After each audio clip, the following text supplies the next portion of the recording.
Hi everyone, it's Zara Altair with Actation Now, and this is the Midweek Zap. And today I am so excited to have Charlie Williams with us, who, the name of the show today is Page Sauce, and I have to tell you, that is what Charlie is all about. So welcome, Charlie. I'm so glad you're here. Tell us a little bit about yourself. Hi there. Thank you very much for that lovely introduction. I'm very excited to be here. My name is Charlie Williams. I work as a... Sorry, I've got a slight technical fun there. Right, I work as a SEO consultant for an agency called White.net over in Oxford in the UK, where today it is close to 100 degrees, which for the UK is kind of unknown. So we're all sweltering and looking a little bit more shiny than I normally would be. I work with a whole bunch of different clients doing SEO, content marketing, content development, email marketing, that kind of thing, and basically help websites get more traffic and make more money. All right, so today I want to give a little story. I first saw Charlie in February of this year, and he was in a week-long session with SEMrush. Yeah. And his presentation just struck me as something that we all need to think about as business owners, and as many of you work with marketing, and I know a lot of you work with SEO. So Charlie's approach is just so outstanding, especially when it comes to brand and brand awareness and integrating that brand awareness on your page. So Charlie, why don't you tell us a little bit about why first, and then we'll get into the hows. Okay. So wow. So why SEO at all? Is that yeah? Well, why SEO, and why, you know, how you can integrate SEO with building your brand authority. Okay, I'm with you. Okay, so I think the first thing that I always like to say to people in this kind of conversation is that SEO is for everyone. I think SEO is one of those things that is still got the egalitarian ideals that the internet started with, you know, everyone's got their own space, everyone can have their own website, their own voice, everyone can do SEO. Now, it's true, the more money you spend, the bigger results you get. A lot of people doing it at big scale, so you can't compete directly with them, but you can always find a niche, you can always find an angle you can do some work with. And I think there's always a chance for you to improve your fundamentals, to do the simple things, so at least you can tell the search engines, this is what I'm about, so they at least have the chance to understand your website and then appropriately show you for people searching for your products and services. In terms of building your SEO with building your brand, that's something that, as we talked about in February, has become really big, I think, in the last 18 months or so, with the updates Google has made about content especially, but also looking for signs of quality, and quality content, not just in terms of how well you've written a piece or how good quality your video is, but also, you know, is your page smothered in adverts? Do you have a good user experience? Is your engagement metrics high? So people, you know, when you're answering a question, because every search is an implied question, when you answer that question, do people actually get a good answer and then stop their search because you've answered it well? All these things come together to actually affect your SEO. And there was a quote by Eric Schmidt back in 2011, which was, brands aren't the problem, brands are the solution to the cesspool that is the internet. Now, I somewhat take umbrage with that comment, I don't particularly agree with it, but it kind of shows where Google's thinking. Google's thinking that brands are what people look for when they look for something to buy or to get a service from. So if you think about it, your high street, your malls, your places you go physically shopping are full of brands. They're full of high street brands. They sell other brands as goods in most cases, but they are full of brands, and you trust them. You have an implicit relationship built on schemas you've developed over time by your relationship with those brands. And on that practice, you have a good experience, and if you have a good experience, you go back. Google wants its search results to be the best, so they keep on showing adverts and making money. they think that one of the ways they can do that is by showing brands, because they generally, in the way we shop, provide the best experience. That feels a little overwhelming because you think of a brand, you think of McDonald's, you think of Nike, you think of huge things that you can't compete against. The good thing is that some of the signals Google is looking for are brand signals that everyone can do. It's little things like having an address on your website, maybe having pictures of the owner or of the team, things like that. Signs of a real business, that you're not some cheap, thin affiliate website just targeting SEO terms to get traffic and then put adverts and take somebody to somewhere else to make your money that way. It's about providing a good solution. And many of the things that you or I might consider good branding things from a traditional marketing point of view, such as getting press coverage, such as developing relationships with your customers, such as getting reviews, such as having user interaction on your website. These are not only great brand building signals, but because Google wants to reward brands, they're now becoming really good SEO signals as well. I think that's so important. It's everything. It's everything. I mean, something as simple as your address and pictures to the interaction on the site. I know we were talking in the green room. I have a client who's balking at interaction on the site with no comments, and so it, in his mind, it preserves the beauty of the page, whatever page it is, but at the same time, it's cutting off any recognition from the search engine that people are engaging or participating in any way with that site. You know, it's like back to basic, you know, bounce rate, you know, how many people come and leave, you know, that's all the information they're going to get. So, okay, and then I'm just going to give you this little feedback here, Charlie. William Rock says, very nice start, geeking out for sure. Thank you, William. I do my best. I do my best. I geek out most days. So does William. Good. Yeah. So, so along those lines, so none of us are Nike, which is, you know, a mile down the road from me, or McDonald's, or, you know, or Sainsbury, or any big name that people recognize pretty instantly. So, Charlie, what do you tell people when they come to you with their business? It's me and my team of 3. You know, how do we build our brand? Do we have a brand? You know, my brand is my name is something that often happens.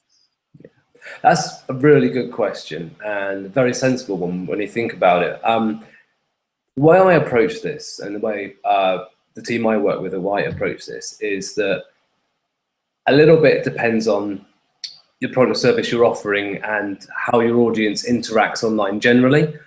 But the principles that I think apply most times are, you've got 2 ways of doing this. First of all, you've got your online interaction. You've got your ability to reach out to an audience and show that you're a real business with real people.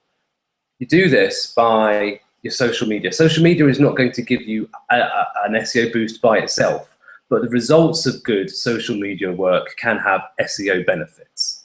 So a link from Twitter will not give you an SEO boost, but by something being shared on Twitter and other people then sharing it and mentioning it and getting your brand mentions and potentially links, those are SEO benefits. So getting yourself out there and doing some stuff, it's often easier said than done. It's easy for me to pontificate here right now and say, get out there and do some things. When you're running a business with 3 other people and you've got to do this, you've got to make time, you've got to plan for it, and you've got to pick where it is. So pick the 1 or 2 channels where your audience exists. If you're in a particularly visual medium, something that works well visual, maybe it's not going to be on Facebook, maybe it's going to be on Instagram. If you're a restaurant, Instagram is just kind of absolutely a fantastic way of doing things right now. It could be on Pinterest. Or it might be that if you're in a marketing type agency business, but not just SEO, but any kind of online or marketing atmosphere, Twitter is actually one of your best communications, because everyone in those industries tends to be in Twitter. Great way to do it that way. You also can get yourself out there by creating content. That comes back to the good stuff like proper semantic, in-depth keyword topic research, as we were saying in the green room, not individual keyword research, keyword topic research. You have to work harder now to actually uncover what you should talk about. So it's making yourself relevant. That's a really big thing about starting to get the brand awareness, by just being relevant to people and then speaking to them in the communities where they exist. The other way of doing it is your actual content, and your content itself is going to be again, without meaning to split things up in too granular level, two particular parts. I think firstly is the fundamentals, having a really good about us page, saying your story, giving your history. Whether you're an individual or a small business, you've still got a story, you've still got a reason for existing, you've got a purpose and a goal that you want to share with people. It doesn't have to be all flowery and we want to change the world. Everyone is in a day, we all just want to make enough money. But it has to be a gap in the market you're trying to plug. Let's talk about that. That's relevant. And again, it's an easy signal to search engines. One thing I heard recently was that if a website comes under a quality review for the thinness of its content, a manual one, not an algorithmic one thing that the quality review team are meant to search for, and if they see this, it's a really good sign, is are there pictures of the real people behind the team that can be verified by Facebook or Twitter or other sources. So having a robust about us section to show there's real people, you're not just a nameless affiliate, makes a big difference. I see a lot of, actually work with a big travel brand here in the UK, and they're a big brand, but they weren't a big team. But they didn't have an about page, they didn't have anything about them. And I just said, well, how difficult is it if you take a few photos of the team, write a little bit about them and do it? Yeah, there's a bit of maintenance involved. People leave, people come and go. So you don't do it for, if you've got 100 people, you don't do it for all of them, but you're telling a little bit about your brand story. And so that kind of fundamental stuff, a Google local presence, making sure you have everything okay. I'm not sure if I'm still connected, so I'm going to talk as though I am. Oh, there you are. We lost you for a couple of seconds. I don't know what. Okay. I was just talking about Google Local. Did you hear me say that? No. It was okay. Manual quality review and pictures of real people.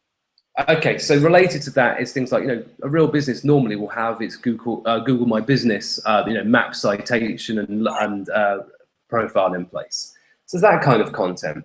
Then the other thing we really do is we do what's almost PR style link building work, which is we find angles where the business can comment on something through journalist requests. The business can position itself as an authority very easily. I'll give you an example.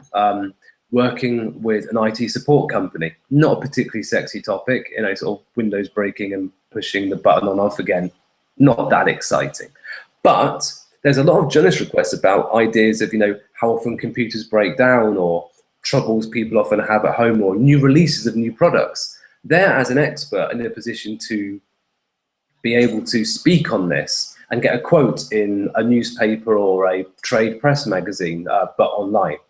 And the great thing about that is twofold. You get a brand mention in a semantically related business, thematically related, which is great. But you also get the brand mention and potentially a link, which to Google is an immediate sign of branding because you're being mentioned by a trusted other website. A thin affiliate site is not going to be mentioned by someone else. And the good thing about this is it doesn't take much work. You can do this in a few minutes a day.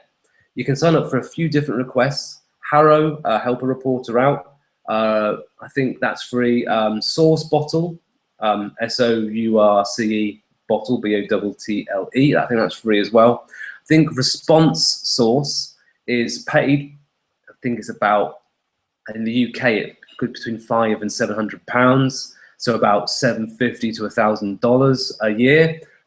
But in terms of how the quality of responses, opportunities you have, is much higher. A few minutes a day, monitoring those, reach out, get mentioned in related topics, build your brand. But then there's obviously other kind of cheap PR stunt things you can do. A famous story in the UK from the SEO market was that there was a would-be counsellor sort of described saying that certain immigrants in the UK should go back to Bongo Bongo land or wherever they come from. Hideous thing to say. One SEO person here in the UK had a musical shop as a client. So they sent this fella a pair of bongo bongos to show him what bongo bongos actually are. Got coverage in all the newspapers. This is a small business. This is a small business, several staff. But by having someone smart thinking about the content and the PR opportunity, they got loads of coverage, loads of links and brand mentions. So it's building your brand, but also building your SEO signals. It takes a bit of creativity, but that's where SEO rewards small businesses being agile, and you can compete with bigger brands by being creative, by thinking. That's where you have to, a bit of planning goes a long way. I think creative thinking is a lot of it for small businesses, because small businesses are not only competing with the big brands, but they're also competing with the other small businesses. There's a guy across town or in the next county who has a very similar business with him and his 3 people on the team. And so I think I want to go all the way back to, what is there on the page, and what you mentioned very early on about providing solutions. And even in the about page, it's about providing solutions. It's not so much, in my opinion, it's about providing solutions. Hi, I'm here. I've lived here all my life. I was born, 3 blocks away, whatever your story is. And so I know how to, plumbing here, fill in the blank, and, the solutions that you provide is the key to the about me. It isn't so much about yourself, but yourself as you relate to your customers. Am I on track with that, Charlie? Yeah, absolutely. I think we can all relate to the fact we've all seen a lot of very, very dull about us pages that are just self-grandizing and showing off, essentially. I am wonderful, and my service is wonderful too, is essentially what the message is. Yeah, absolutely. So the About Us page, as long as you've got one, you're sending a good signal search engines, but you might as well take advantage of it and do something interesting with your website at the same time. It's all about your tone of voice. It's all about your content and the atmosphere you want on your website. And some people have that done really, really well. Then it comes to the About Us page, and they're just showing off, and it just is so different to the rest. Yeah. I think. I'm sorry. I was just going to I just say about providing solutions. I think that's really key to SEO these days, just away, including brand, but away from it as well. The way I describe building keyword topics now is very much about the idea of answering a user's question. Google now, with its moving onto the web of things and all these phrases we hear about, the knowledge vault and so on, it's about understanding the relationship between words and the relationship between what users are searching for and what Google thinks that means, not just, oh, here's 2 words, that are together and that appears on this page. And so that means that whenever I do keyword research now, and I've got a choice of different terms to look for, I'll actually look up the most important ones, that do an actual search for them, and see what kind of results come back, because there can be a variance. I'll give you a little bit of an example of that. Doing some research for a travel company recently. And if you actually put in something like tourist attractions USA, from a UK point of view, obviously, you get pages which are kind of like articles and blog posts about various attractions, something like top 10 things to see, things like that. So the user intent of that is quite clear. Now, if I actually put something like tourism USA, I get quite a different set of results, because tourism, although it's like a related term, what I'm actually getting there is much more stats and figures from government agencies about tourism USA. I'm getting the official USA Tourist website, and actually I think it was the California one and the Florida one. We lost Charlie again. This has been happening on, are you back, Charlie? I can hear you loud and clear. Okay, you froze for a minute, but it's been happening on HOAs today, so we're just going to have to deal with it. Okay. Yes, that is just so important, that the words that come up, and then I was just when all of this freezing happening, I found this Glenn Jewett says plays so well with Peter Hazley's work on finding the unique words that attract the audience you want to reach. And I definitely agree, Glenn, two are in a very parallel path. So, Yeah. yeah. Absolutely. It sounds like I've got to check this out after this, because it sounds like what you were describing before about Peter Hathaway's work is exactly what I do for my work in-house and what we do our agency. The thing I said to you before is maybe a couple of 3 years ago, he might have provided a list of 20 important top-level keywords that clients should go for. And now I'll provide a list of 1,000, because I want to find every variation and understand how I'm doing for all of them. And understand it's a whole...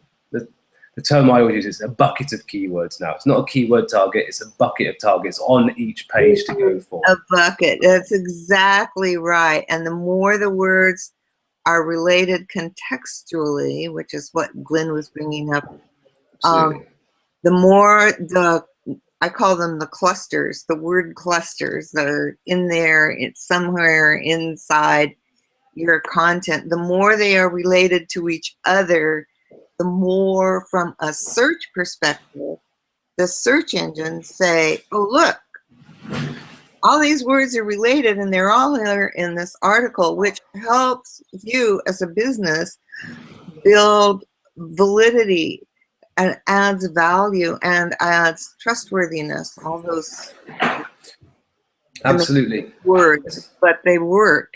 They do work. Yeah. I'm sorry, my comment tracker is going bongos and zooming around. And then, because Weweka has a question, what impact co-opetition have on SEO or semantic search results? What impact does co-opetition? Oh, Weweka, I think both of us are a little unclear. No, I'm afraid I'm not sure exactly what co-opetition is. So okay, so can you give us a little further explanation, and then we can answer. And William Rock has a comment. He says, "Create a solution versus who am I? Give the answer to help your visitor understand what you do." Yeah, I think that's really true. It's like when you're telling about yourself, it's what you do, not your life story. If there's the simple way of putting it together.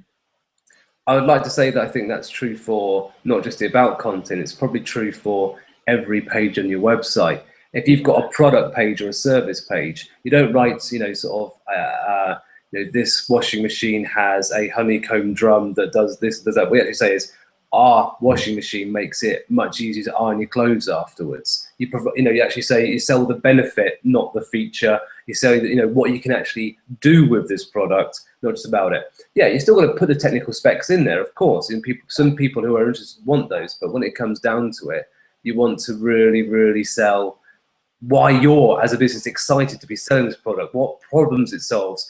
If you take it home, what are you going to tell your friends about it? What does it do for you? I think that's the really exciting thing. That's one of the things I really enjoy working on like an e-commerce project, is the chance to really bring that out of a website and get the sort of knowledge inside people's brains about why the salesmen say it's a good thing, and actually putting it on the website rather than just being this very dry, boring. Exactly as William was putting, it's about the equivalent of who it is, what the product is, rather than what it does. Right, and I think Weweka is sort of given us a fuller explanation. He says, because he asked the question, shouldn't small business owners think about co-opetition rather than competition? I must say, that is a new phrase on me, but I think I understand what you mean there. But I think Weweka made it up, but I like it. I like it too. It's a good idea. To try and answer that, it's a very good question. I think as a small local business, there are a lot of things you can do without treading on other small businesses' toes. So your local your ability to do your local optimization, so appearing on the map, your ability to then enhance that through reviews and things like that, you can do without competition or sort of harming somebody else. If you sort of then go into the realms of any marketing thing of saying we're the best, don't go to the others, then you're kind of on more dangerous territory. In terms of like more active cooperation, I think the one example I have seen is a set of local businesses forming almost like a cooperative, literally, an old school cooperative, and actually pooling together a fund for PPC advertising. And they use that and they sort of split it up, even if for different times of day, for different times of services. They were using a very good agency who were able to split it well for them, so everyone got a good equal share and everyone made an ROI out of it. That was a really interesting sort of example I saw from someone at a different agency. SEO-wise, a really great idea about, and I think that's a great example for Midweek about, co-opetition, pooling together resources that no one small business could afford, but pulling together, they all benefit. Every one of them benefits. I think from an SEO perspective, one idea that springs to my mind immediately would be running a joint blogger event. If you've got a bunch of businesses that all have products that bloggers or people or local journalists might be interested in, hire out, sort of like a marquee or a small little local venue and have a stand there each and invite people along. And then there's a chance those bloggers all link to all of you as they go to the different stands and find the bit they're interested in. You can all have people then can share the research of who to invite. I mean, we find blogger events a really successful way for businesses to reach out generally. So I can imagine a situation where if you had even people who might be competition, like say a group of local restaurants coming together and actually having a special event where they all had sort of maybe an open day type thing, people come and try the food and so on. Invite all the food bloggers from a 50-mile, maybe even bigger radius. They're going to come along, try the free food, and mention probably all the different venues there. You all get some SEO benefit from all being linked to. You're all in competition anyway, but this is just a chance for someone to talk about all of you at the same time, split the risk, but get all the reward. It is very, very true. And then, excuse me, earlier on, Molly Youngblood Geyser is totally agreeing with you, what you said right at the beginning. For me, a good campaign for a brand or business is like a jigsaw puzzle. You have to implement several different digital strategies like website content, SEO, social media, maybe PPC, and definitely Google Analytics. So important to monitor who is visiting your website and analyze that data. Absolutely, Molly. That is so, so true. And we just kind of touched on it briefly at the beginning, but that's a great echo of what you said, Charlie. It's a good metaphor, jigsaw puzzle. Very good. I think that's a great shout by Molly there. Yeah, because they all fit together, and if you're really doing a good job, they fit together seamlessly. Yeah, even if you have different people doing different parts of that jigsaw puzzle. Absolutely. So, for instance, with a client of mine, I'm working with someone else who does the Google AdWords, but we consult with each other about word terms that we're using and how they best benefit the client, so that there's a whole sense of teamwork, of making everything work together to the benefit of the website.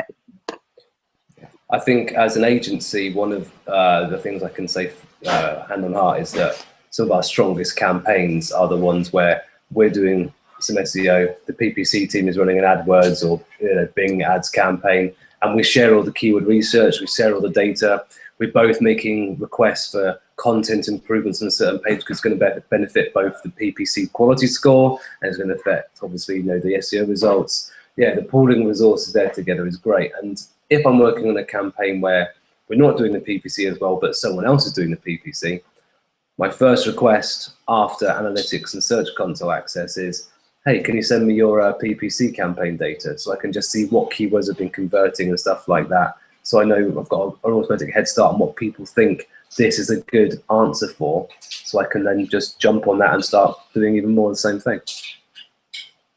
it's that kind of cooperative thinking and integrated working really pays off. I think it really pays off for clients. The same client, for example, with a targeted approach with PPC and content and implementing some basic SEO strategies. We're still working on the SEO strategies. But what has happened is that the people who come to the website itself are much more targeted.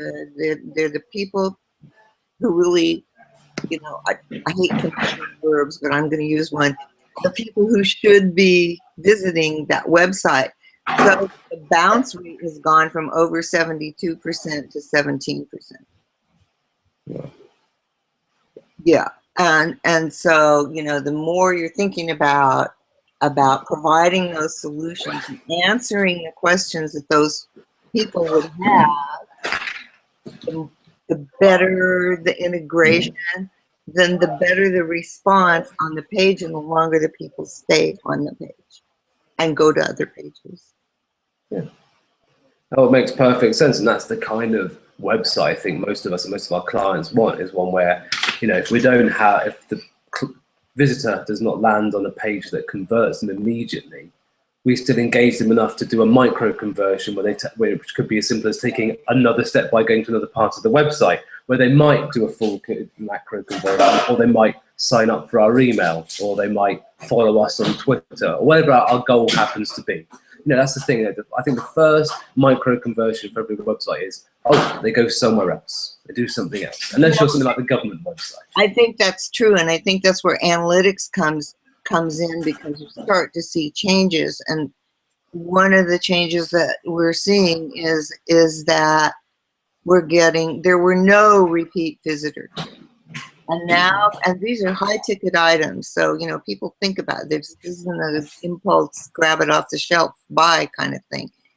And so people are coming back and looking and going, you know, and that, for this particular client, that is the kind of result you want, because it's a long sell. It's not an instant grab, you know, buy 3 for $2.99 today.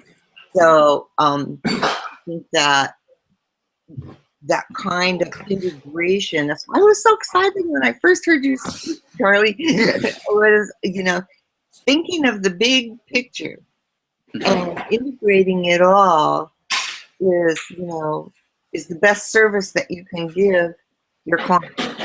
It isn't SEO over in the corner and content over here and advertising over here. It's like coordinating everything.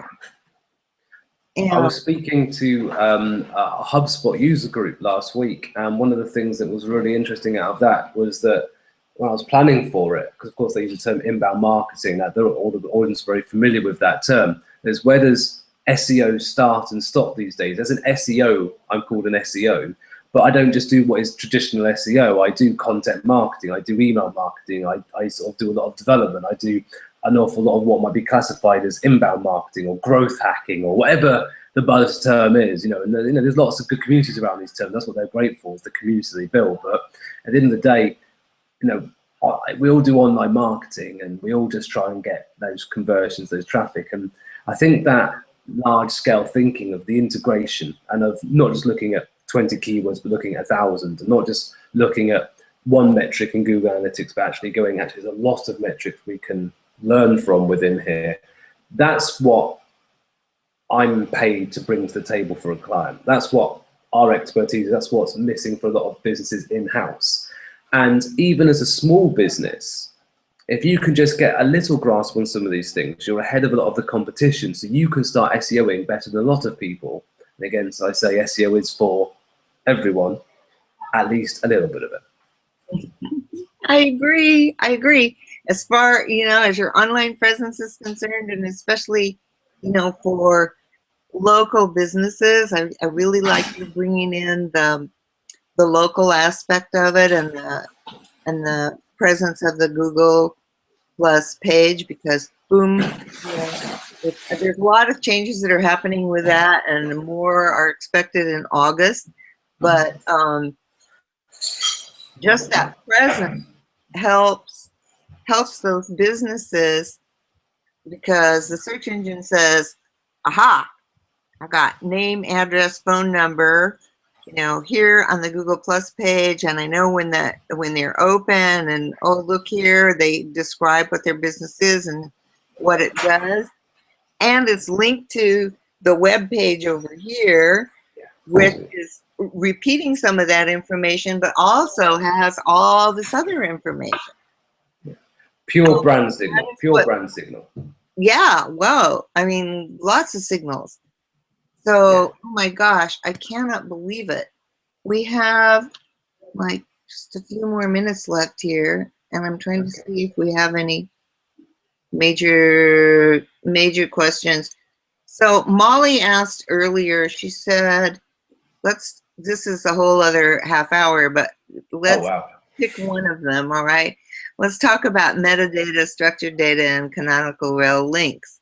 Looking forward to the conversation. So if you could just give us maybe a quick overview, Charlie, because I do believe that those things are important. So.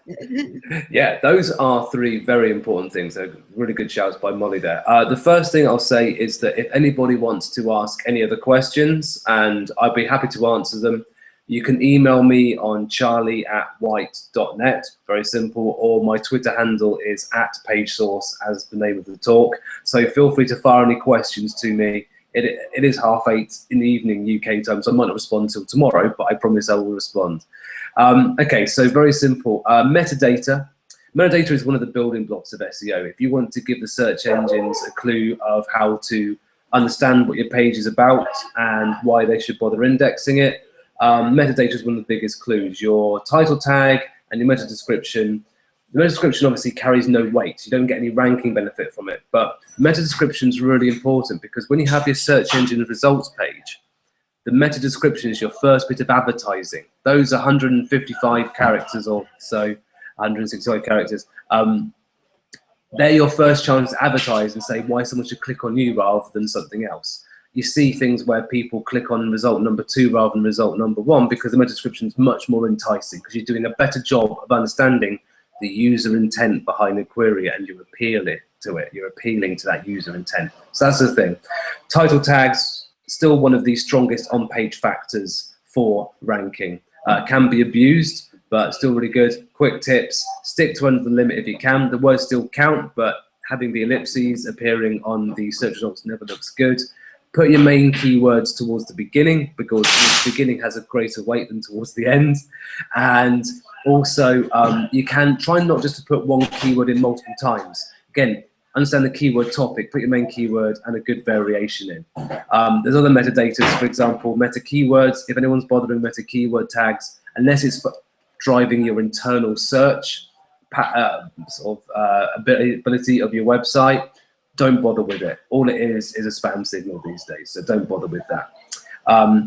There was structured data. So schema, semantic markup, structured data, really good stuff. Not for everybody, and only a few of them actually affect how you appear in the search engine results. So only a few of them, like reviews and things like that, and recipe cards and event cards, actually have a direct result in the search, Google's result pages. But the idea of semantic markup data, structured data, is really good, because what you're doing again is about increasing the search engine's ability to understand what your content is about and how it relates to other parts of your content and to other concepts they understand. So what you want to do is, where you can apply it, I really do suggest you do, because you're just starting to give clues to search engines so they have a better understanding of you, so they have more chance they'll rank you for the right things. And if you rank for the right things, you'll get good engagement metrics, which again is another ranking signal. All ties back together. That is a big topic, and you could definitely, in fact you probably should do a whole midweek zap on structured data. It's a really cool topic. I would definitely be tuning in for that. And what was the last one? Canonical rel links. Oh, rel canonical. Okay, so this is I think this is a really big topic.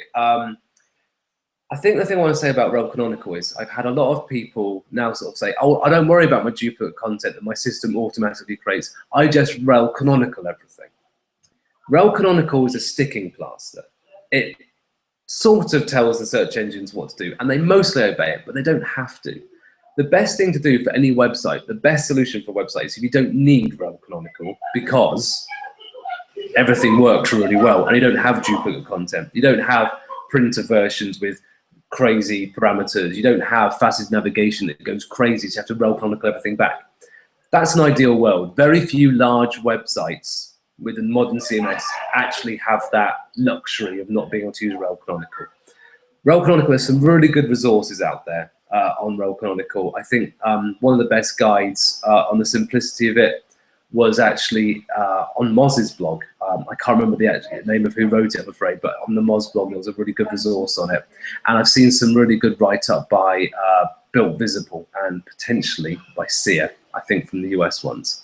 But there is some good stuff. If anybody wants to know more about it, ping me and I'll find some good articles for you. The thing I want to say about Rel Canonical is it's really powerful, but it is not always going to work for you. Sometimes it won't have the sort of desired consequences you're hoping for. So if possible, with duplicate content, first of all, make sure you don't have it if at all possible. But if you do have it, Rel Canonical. And my last bit of advice, of course, is that be careful with the sometimes people put both on the meta no index and also the Rel Canonical, and sometimes that can have unintended consequences. It's more than I can go into here, but just be aware that if you're putting multiple sort of directives on a page, what the consequences of that might be. Okay, wonderful. Thank you. Boy, you did a really terrific job of doing all that in 4 minutes. I'm Longer. impressed. I'm totally impressed. So we have definitely come to the end of our time. Charlie, I am so glad we finally got a date that worked for both of us. And I want to thank you very much. It was really terrific information. Thank you so much. Thank you all the Zapsters. And next week we're going to be carrying on with SEO and context, because Jason Darrell is coming back by popular demand. I know the Zapsters loved his presentation when he was here before. So we're having part 2. So join us next week for more SEO and context. Charlie, thank you so very, very much for being here today. Thank you for having me. Ciao.